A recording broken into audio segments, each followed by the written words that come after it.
दोस्तों,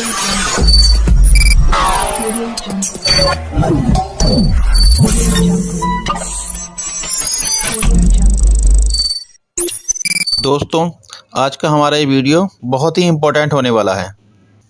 दोस्तों, मैं इम्पोर्टेंट इसलिए नहीं कह रहा कि इस वीडियो में ऑटो पूल और अदर इन्फॉर्मेशन है, बल्कि ये वीडियो इसलिए बहुत इम्पोर्टेंट है, इस वीडियो से बहुत कुछ सीखने को मिलेगा। इस वीडियो में सीखने को मिलेगी हमें बोलने की कला। प्रेजेंट टाइम में पहलवान की क्या हालत है ये सब जानते हैं, इसमें बताने की कोई ज़रूरत नहीं है। हम सब लोग अच्छी तरह जानते हैं कि इस टाइम पीवीसी मेटा की हम बहुत से लोग सीड फंडिंग कर चुके हैं और टोकन फार्मिंग चल रहा है, जिस पर सिस्टम पर डे 0.25% के हिसाब से इंक्रीज करके दे रहा है और ऑटो पूल होल्ड हुए हैं। ऑटो पूल आएंगे ऐसा नहीं है कि ना आए, ऑटो पूल मिलेंगे, लेकिन ये कहना कि कब मिलेंगे ये अपने आप में झूठा बनना है, क्योंकि कोई भी यूट्यूबर हो या सीनियर हो वो सिर्फ अपने अनुमान के अनुसार ही बता सकते हैं कि ऑटो पूल कब आएगा। कभी कभी अनुमान सच हो जाता है और कभी कभी गलत भी हो जाता है। तो जिस बार सही हो गया, अनुमान के अनुसार ऑटो पूल आ गया, तो उस बार बल्ले बल्ले, नहीं तो आप अच्छी तरह समझदार हैं। लेकिन इस वीडियो से सीखने के लिए मिलेगा हमें बोलने की कला। ये श्री धनंजय वर्मा, ईश्वर ने इन्हें बोलने की इतनी बेहतरीन कला दी है कि मैं इनका फ़ैन हो गया हूँ। और जो व्यक्ति अच्छा बोलना जानता है वो अच्छा कमा सकता है। और ये धनंजय वर्मा जी इतने सटीक अंदाज में बोलते हैं, बात करते हैं कि मानो हर एक शब्द और अक्षर नपा तोला हो। तो आइए, और किसी चीज़ के लिए ना, लेकिन कुछ सीखने के लिए इनसे, पलवाइन ना सही लेकिन बोलना सीखने के लिए इनका अंदाज देखें और सुने कि कितना सटीक और बेहतरीन बोलते हैं। तो आइए सुनते हैं धनंजय वर्मा जी को।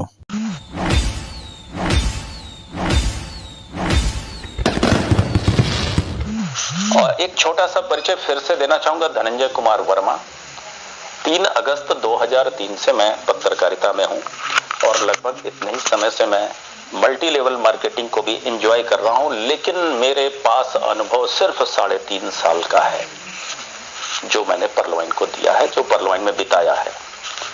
और इस अनुभव के बूते ही मैं ये कहना चाहूंगा कि पत्रकारिता और ये दोनों को साथ साथ रखना, एक तालमेल बनाना बहुत जरूरी हो गया था। पत्रकारिता एक ऐसा प्रोफेशन है जहां इतने बड़े बड़े लोगों से आपका इतनी आसानी से मिलना होता है कि आपके अंदर कब एक ईगो पैदा हो जाता है आपको पता नहीं चलता, कब एक पावर का एहसास होने लगता है आपको पता नहीं चलता। और कभी कभी आप लाइफ में इस कदर बिहेवियर करने लगते हैं कि आप बहुत बड़े इगोइस्ट बन के आते हैं। और इस बात का जब मुझे एहसास हुआ तो मैंने तुरंत multi level marketing, network marketing को शुरू कर दिया, क्योंकि यहाँ बिना विनम्र हुए आपका काम नहीं चल सकता।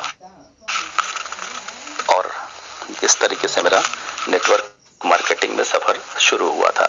मैं वाराणसी में सीनियर सब एडिटर हूँ दैनिक जागरण अखबार में, यहीं मैं,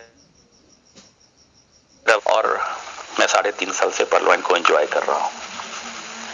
इसके पूर्व मैं 30 अक्टूबर को इस आराध्य मंच पे आया था और आज फिर इस मंच ने मुझे याद किया है।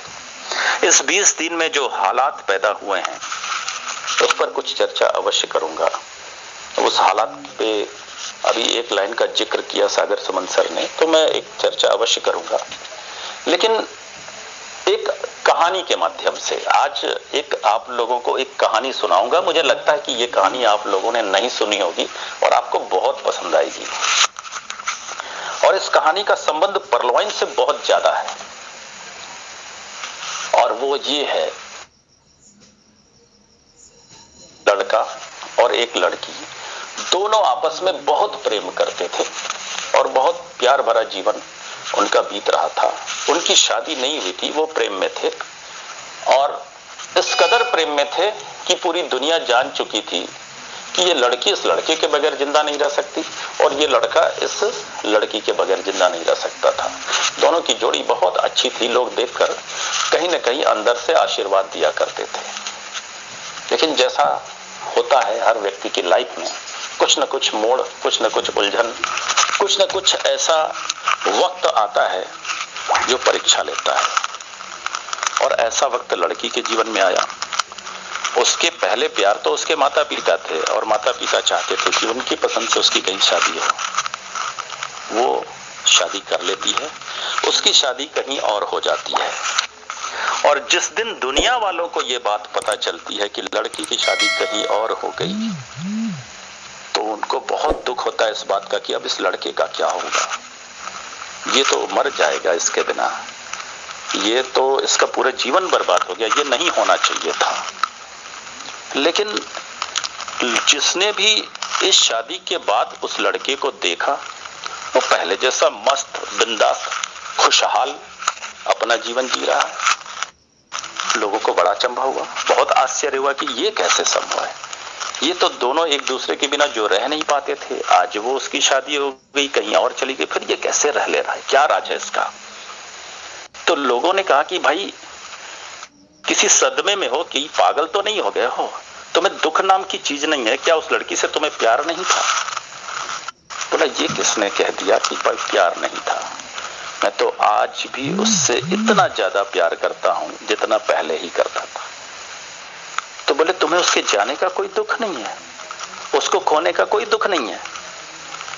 उसने कहा कि जिसने खोया है दुख तो उसको होना चाहिए, मैं तो आज भी उसको उतना ही प्यार करता हूं। दरअसल उसने एक प्यार करने वाले को खोया है, तो दुख तो उसको होना चाहिए, मैं क्यों दुखी हूं, मैं तो आज भी उसको उतना ही प्यार करता हूं। इस कहानी का मंतव्य समझिएगा। परलवाइन वो लड़का है जिसके अंदर 82 लाख लोगों की लाइफ, प्यार भरी लाइफ बदलने की ताकत है, प्यार भरी लाइफ बनाने की ताकत है। लेकिन जो इसे छोड़कर जा रहे हैं, दरअसल दुख उन्हीं को होना है। इस परलवाइन को कोई फर्क नहीं पड़ता, ये अपनी 82 लाख की कम्युनिटी से वैसे ही आज भी प्यार करता है जैसे पहले करता था। अगर आपकी आईडी परलवाइन में लगी है तो आपका लाइफ बदलना श्योर है, श्योर है। आज नहीं तो कल बदल जाएगा। आपके विचार ही एक दिन आपको शर्मिंदा करेंगे जो परलवाइन के प्रति आज नेगेटिव सोच रहे हैं, तय है, होना ही है। तो यही वजह थी इस कहानी के सुनाने की कि हम उन पर ध्यान क्यों दें जो हमें छोड़ के जा रहे हैं। हम खुद को इतना वैल्यूएबल क्यों ना बनाएं कि लोग हमारे पास आए, लोग हमारे पास आए। हम खुद में गुलाब की खुशबू क्यों ना पैदा करें कि लोग हमारे पास आए, हमें कहीं जाने की आवश्यकता नहीं पड़ेगी। और परलवाइन में वो पावर है। अभी अभी वो पावर दिखा जब अंकित सर ने कहा कि $70 प्रतिदिन, यानी 2 लाख रुपए महीने। ये कोई मामूली बात है, 2 लाख रुपए पर मंथ, और ये पावर परलवाइन में है। आजकल बहुत सारे सवाल आते हैं, मुझे तो मौका बहुत दिन के बाद मिला है मंच पर आके स्पीच देने का, लेकिन बहुत सारे सवाल मेरे पास पर्सनली कॉल आते हैं। मैं सबका फोन रिसीव करता हूं, नहीं कर पाता हूं तो कॉल बैक करता हूं, जिसमें 90% सिर्फ एक सवाल होता है, एक ही सवाल कि सर ऑटो पुल कब आएगा, ऑटो पुल कब आएगा, एक सवाल। और ये सवाल खुद पूछने वाले पर भी बड़े सवाल खड़ा करता है। ये सवाल जैसे ही कोई पूछता है मैं समझ जाता हूं इनको प्लान की कोई जानकारी है ही नहीं आज तक। मैं इसी मंच पर एक बार डॉक्टर डेनियल जॉनसन सर की कितनी इनकम है इस प्लान से जो सीधे सीधे दिखाई देती है, उसके बारे में चर्चा किया था। और अभी किसी एक व्यक्ति से पूछ दूं जो ऐसा सवाल करते हैं कि ऑटो पुल कब आएगा, तो शायद वो नहीं बता पाएंगे। परलवाइन इंटरनेशनल वाले भाग को देखें, पीवीसी मेटा को अभी अलग रखते हैं, उस भाग को देखें हम, तो मैं एक बात बताना आपको चाहूंगा कि परलवाइन ने आज तक किसी एक व्यक्ति को 1 रुपया नहीं दिया है, 1 डीपी नहीं दिया है। जो भी दिया है उसने एक बहुत बेहतरीन सॉफ्टवेयर बना के आपको दिया है और कहा है कि अब आप इसका इस्तेमाल करो और आप एक दूसरे को अमीर बनाओ। क्राउड फंडिंग का सिस्टम है और आपकी अपलाइन ने अगर आपको प्लान सही तरीके से नहीं दिया है, इस क्राउड फंडिंग के सिस्टम को कुछ और बताया है, डिजिटल बैंक बता दिया या डीपी प्रोग्राम बता दिया या कुछ और बता दिया, तो सवाल तो खड़े ही होंगे। क्राउड फंडिंग का सिस्टम है और एकदम अच्छे तरीके से, क्योंकि मैंने उस दृश्य को देखा है जब मैं जुड़ा था पर्लवाइन में 15 अप्रैल 2019 में। उस समय टीम परफॉर्मेंस वॉलेट नहीं आते थे, उस समय कुछ ही दिन हुए थे जो coral, onyx, quartz, amethyst, topaz जैसा ऑटोपुल लॉन्च हुआ था। उसके पहले का एक दो वीडियो मेरे पास आया था, मैं बताना चाहूंगा कि क्या होता था एक्चुअल में। $20 की ज्वाइनिंग थी, डॉलर होता था, डीपी जैसी कोई चीज थी ही नहीं, तो डीपी प्रोग्राम होने का कोई मतलब ही नहीं बनता, क्योंकि परलवाइन तो 2015 में आया, मैं 2019 में जुड़ा। इस 3.5 साल में डीपी जैसी चीज थी ही नहीं, तो डीपी प्रोग्राम होने का कोई मतलब नहीं है। और ऐप भी बाद में आया, तो डिजिटल बैंक भी होने का कोई मतलब नहीं है। और क्राउड फंडिंग कैसे है ये मैं आपको अब बताने जा रहा हूं। समझिएगा इसके मूल स्वभाव को, क्योंकि जब आप मूल स्वभाव को समझेंगे तो आप कहेंगे कि अब तो हम प्रधानमंत्री नरेंद्र मोदी जी को भी प्लान दे सकते हैं, क्योंकि ये लीगलिटी के दायरे से पूरी तरीके से लीगल चीजों को फॉलो करने वाला सिस्टम आपको दिखेगा। तो उस समय क्या होता था, 30 डीपी की बात करें तो 30 डीपी से अगर किसी की ज्वाइनिंग होती है, ये सिस्टम का सॉफ्टवेयर तुरंत इस पैसे को कहां-कहां बांटता है, न जाने कितनी बार प्लान में बता दिया जा चुका है। आपके अपलाइन को 15 डीपी, टीम परफॉर्मेंस वॉलेट में आपके 8 अपलाइन को जो क्रम से ऊपर की ओर हैं उन्हें 1.25 डीपी, 1.25 डीपी यानी 10 डीपी और 5 डीपी ऑटोपुल में। अगर ये सारे 16 लोग यानी 8 जो फास्ट ट्रैक इनकम में टीम परफॉर्मेंस वॉलेट की सीरीज में है और एक आपका अपलाइन भी उसी में है, और 8 जो पर्ल ऑटो पूल में, इन सारे 16 लोगों को आपके बगल में बैठाने के बाद आपसे कहा जाए कि ये बटन दबाइए, ये पर्ल के अपग्रेड करने का आप बटन दबाइए, तो उसके बाद जैसे ही आपने बटन दबाया उसके बाद इन 16 लोगों को अगर कहा जाए कि अपने मोबाइल को रिफ्रेश करिए तो उनके वॉलेट में तुरंत पैसे दिखते हैं। तो उन्हें ये पैसा किसने दिया? डेनियल जॉनसन सर ने है, थे क्या वहां पे? आपने दिया, आपने उन्हें दिया, बतौर डोनेशन दिया। तो फिर डेनियल जॉनसन साहब ने आपको क्या दिया? कुछ भी नहीं।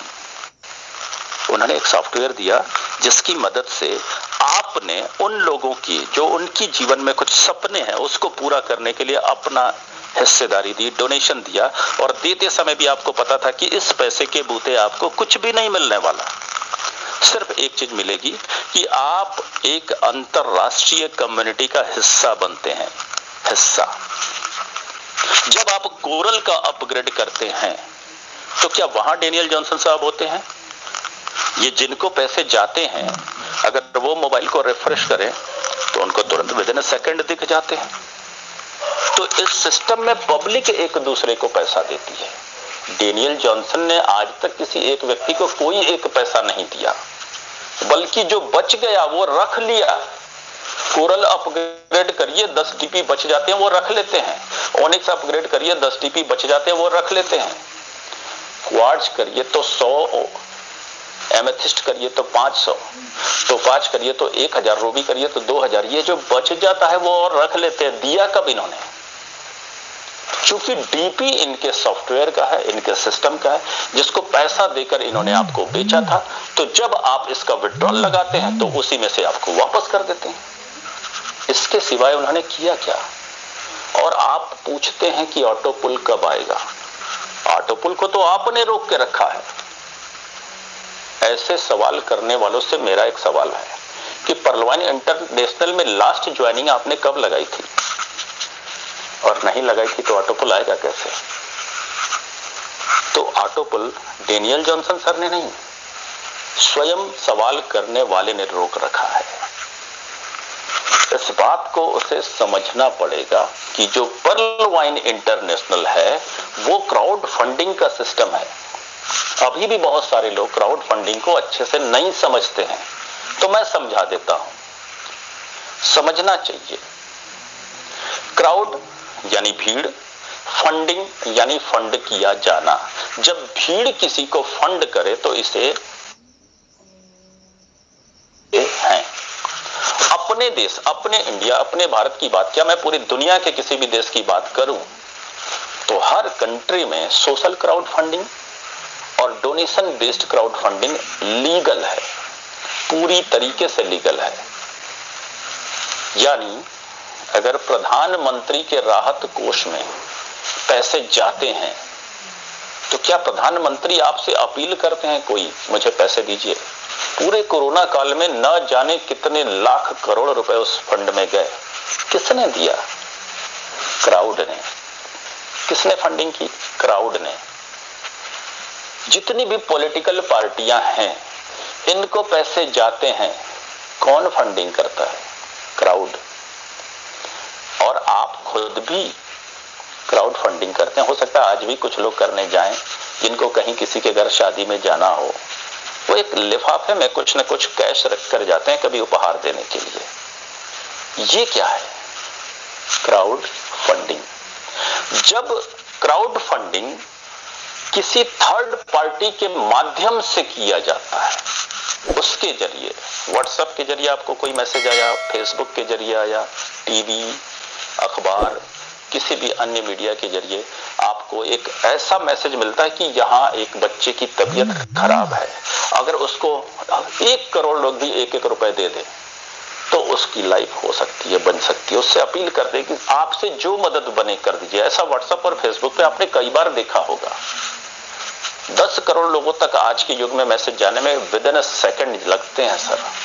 विदिन अ सेकंड, या 10 मिनट कर ले, 15 मिनट कर ले, थोड़ा बढ़ा लेते हैं टाइम को। 10 से 15 मिनट में करोड़ों लोगों के पास जाते हैं, 10 करोड़ से ज्यादा। 1 करोड़ लोगों ने सिर्फ 1 रुपए उसको फंड करने की कोशिश की तो उसके पास 1 करोड़ रुपए पहुंचते हैं। ये है क्राउड फंडिंग का पावर। दान देना, स्वैच्छिक दान देना दुनिया के किसी भी देश में अपराध में नहीं आता, और दान में पैसे पा जाना दुनिया के किसी भी देश में अपराध की श्रेणी में नहीं आता। तो पर्लवाइन में जो आपकी इनकम है, आपको ही, आपके ही किसी भाई बंधु ने आपको दी है, उसने दान किया, ना वो अपराध की श्रेणी में आता है, आपको दान मिला, नए अपराध की श्रेणी में आता है, और आप अमीर बनते गए हैं। तो फिर ऑटोपुल आपने ही रोका है। डेरियल जॉनसन सर ने तो अपना सिस्टम सॉफ्टवेयर आज भी चालू रखा है। तो ये सवाल सिर्फ इसलिए आता है क्योंकि उनके अपलाइन ने उनको सही तरीके से प्लान नहीं दिया है। एक और लोग भी अक्सर सवाल करते हैं कि मेरा लाखों का इन्वेस्टमेंट हो गया, अब बताइए इसमें कहीं इन्वेस्टमेंट की कोई गुंजाइश है? जहां आप डोनेशन करने जाते हैं, जब भी आप स्वेच्छा से किसी को कोई दान देते हैं तो आप उसकी मदद करने के लिए देते हैं, और जब अपलाइन सही नहीं बताएगा तो आप इसे डोनेशन समझेंगे, इन्वेस्टमेंट समझेंगे। इन्वेस्टमेंट क्या होता है, इसकी परिभाषा क्या होती है, उनको पता ही नहीं। इन्वेस्टमेंट वो चीज होती है जिसके अगेंस्ट कोई रिटर्न आपको मिलता हो। जब पर्लवाइन के प्लान में ऐसा कहा गया है कि आपके इन्वेस्टमेंट के अगेंस्ट कोई रिटर्न मिलेगा, वो तो फिक्स होता है, या तो सालाना मिलेगा, या तो छमाही मिलेगा, या तो तिमाही मिलेगा, या तो फोर्टनाइटली आएगा, या पर डे आएगा। रिटर्न ऑन इन्वेस्टमेंट, इसी को आरओआई कहते हैं। क्या अपना सिस्टम आरओआई प्लान है? अगर नहीं है तो फिर इन्वेस्टमेंट आपने किया क्यों? तो एक सवाल ये भी है, और ये अज्ञानता का सवाल है। ये पूरी तरीके से अज्ञानता का सवाल है। तो मैं अब आपसे एक बात कहना चाहूंगा, और वो बात ये है, और वो बात सिर्फ इतना है कि आपको अमीर बनना है, ऐसी आपकी इच्छा है, और आपकी जो इच्छा है वो सिर्फ आपकी कैपेसिटी से पूरी होगी। मैं अब आपकी सच्चाई आपको बताने जा रहा हूं।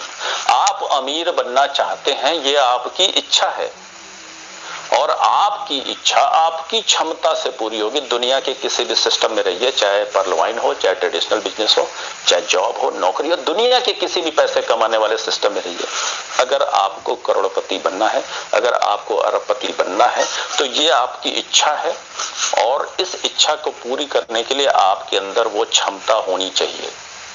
और हर इंसान को अपनी क्षमता के बारे में बखूबी पता होता है।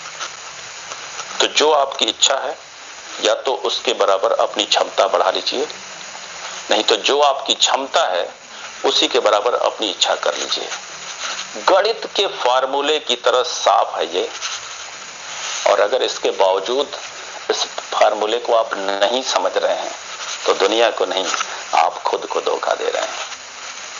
कोई चमत्कार नहीं होने वाला है, कोई चमत्कार नहीं। इस धरती पे आने के बाद आपको श्रम करना ही पड़ेगा, आपको संघर्ष करना ही पड़ेगा, आपको बहुत सारी कठिनाइयों का सामना करना ही पड़ेगा, क्योंकि ये इस धरती का जो दस्तूर है ना, उसने भगवान राम को भी इसी संघर्ष से गुजरने को मजबूर किया।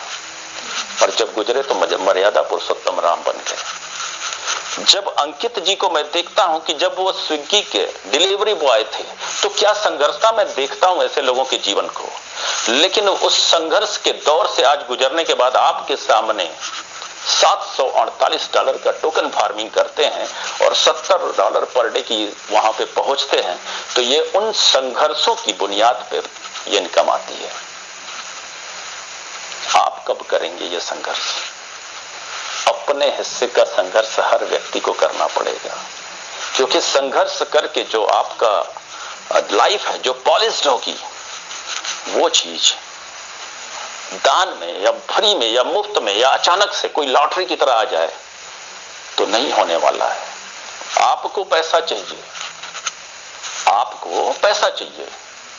कभी सोचा आपने कि पैसे को भी आप चाहिए या नहीं? पैसा किसके पास है? जितने भी दुनिया में सफल लोग हैं, चाहे वो टाटा हो, चाहे वो अंबानी हो, चाहे वो बिल गेट्स हो, एलन मस्क हो, जेफ बेजोस हो, या फिर वॉरेन बफेट हो, पैसा जिसके भी पास है, जरा उनको देखिए और उनकी योग्यता को देखिए, आपको समझ में आ जाएगा कि पैसा उन्हीं के पास जाता है और उन्हीं के पास रहता है। और जिनके पास वो योग्यता नहीं है, गलती से पैसा आ भी जाता है, तो उनके पास से उसको जाने में देर नहीं लगती। सवाल ये नहीं है कि आप अमीर बन रहे हैं, सवाल ये है कि आप अमीर बने रहेंगे। वो हुनर कहां से लाएंगे? इसके लिए आपको खुद ही आगे आना पड़ेगा। और मुझे पता है कि आप में यह क्षमता है, क्योंकि अभी मैं एक सवाल पूछूंगा, इसका जो आप जवाब देंगे वही बता देता है कि आपके अंदर यह क्षमता है। मैं एक सवाल पूछता हूं, मुझे पता है कि यह जवाब सब देगा, लेकिन फिर भी पूछता हूं कि सवाल क्या है, जानिए। अगर आपके जीवन में जो बीता हुआ 10 साल है, जो बीत चुका है 10 साल, अगर आपको ये अधिकार दे दिया जाए कि आप उस 10 साल बैक जाकर के फिर से अपनी लाइफ को जिए, फिर से अपनी लाइफ को जिए, तो क्या आप वैसे ही जीना पसंद करेंगे जैसे पिछला 10 साल बीता है, या उससे बेहतर? अजीत सर, क्या जवाब होना चाहिए? उससे बहुत बेहतर। सर, ये तो आपने जवाब दिया, यही जवाब सबका है। इसका मतलब अगर आप ये जवाब देते हैं कि उससे बेहतर, तो वो इंसान आप ही हैं, और जो इसके पहले जो 10 साल आपने जिया था वो भी इंसान आप ही हैं।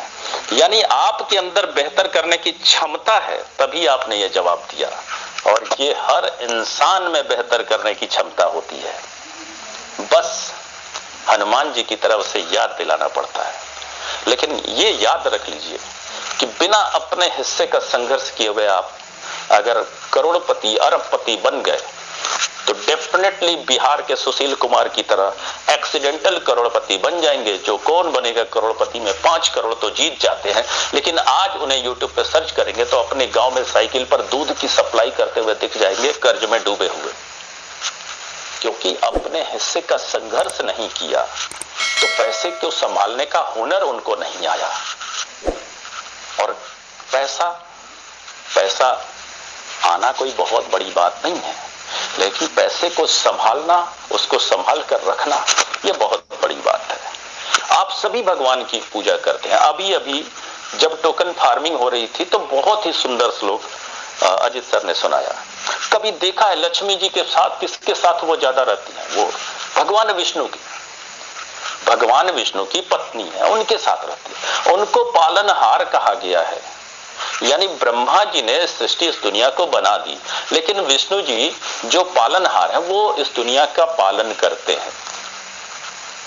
और साइंटिफिकली मैं प्रूव कर दूंगा कि पालन वही करते हैं। आपके बस में है अपना पालन करना, तो अपनी अंगुलियों को जरा 2 फीट का कर लीजिएगा 2 महीने बाद। अपने कद को जरा 8 फीट का कर लीजिएगा 2 साल बाद। आपके चाहने से आपका शारीरिक विकास होता है क्या? नहीं होता है। ये वही ऊपर वाला करता है। उसके चाहने से होता है, आपके चाहने से नहीं होता है। और आपके चाहने से जो एक चीज हो सकता है वो नहीं करता है, वो विष्णु भगवान नहीं करते हैं। तो वो पालनहार, उनके पास लक्ष्मी जी क्यों बैठी हैं? कभी सोचा है आपने कि उन्हीं के पास क्यों बैठी हैं? क्योंकि उनके पास पावर है, पालन करने का पावर। आपके घर में पावर किसके पास होता है? घर के अभिभावक के पास। आपके शहर में पावर किसके पास होता है? डिस्ट्रिक्ट मजिस्ट्रेट के पास। आपके स्टेट में पावर किसके पास होता है? मुख्यमंत्री के पास। और आपके देश में पावर किसके पास है? प्रधानमंत्री के पास। तो प्रधानमंत्री इस देश का भाग्य बदल सकता है। किस चीज का पावर? पैसे का नहीं, नॉलेज का पावर। नॉलेज का पावर। तो जिस दिन आपके पास नॉलेज का पावर होगा, ये लक्ष्मी का स्वभाव है, वो वहीं जाके बैठ जाएंगी और कभी नहीं जाएंगी। अब आप दुनिया के सारे धनाढ्यों को देखिए। सर विजय माल्या भी है और बिल गेट्स भी हैं, नीरव मोदी भी हैं और अपने टाटा सर भी हैं। पैसा तो गया था सबके पास, कहां पर टिका है? नीरव मोदी का प्रत्यर्पण करने का आदेश हो चुका है, भागे थे भगोड़े बन के, और इसी तरह एक दिन विजय माल्या भी आ जाएंगे। लेकिन क्या टाटा पे उंगली उठी? नहीं उठी। आपको एक और लाइव एग्जांपल देता हूं। धीरू भाई अंबानी के 2 पुत्र, बंटवारा हुआ, दोनों को एक समान संपत्ति, एक समान धन दिया गया, लेकिन एक आज कहां पे है, दूसरा देश के टॉप 100 में भी नहीं है। नॉलेज यानी स्किल, ये आप में डेवलप करिए, वरना जो पैसा आएगा ना, वो कब चला जाएगा आपको पता नहीं चलेगा। फिर अपॉर्चुनिटी इस जीवन में बार बार आपको नहीं मिलेगी। मैं आपको कोई मोटिवेशन नहीं दे रहा हूं, मैं आपको एक लॉजिक दे रहा हूं। लॉजिक कि जो इच्छा है उसके बराबर क्षमता बना लीजिए, या फिर जो क्षमता है उतने ही बराबर इच्छा रखिए। सुख से रहेंगे, खुशी से रहेंगे।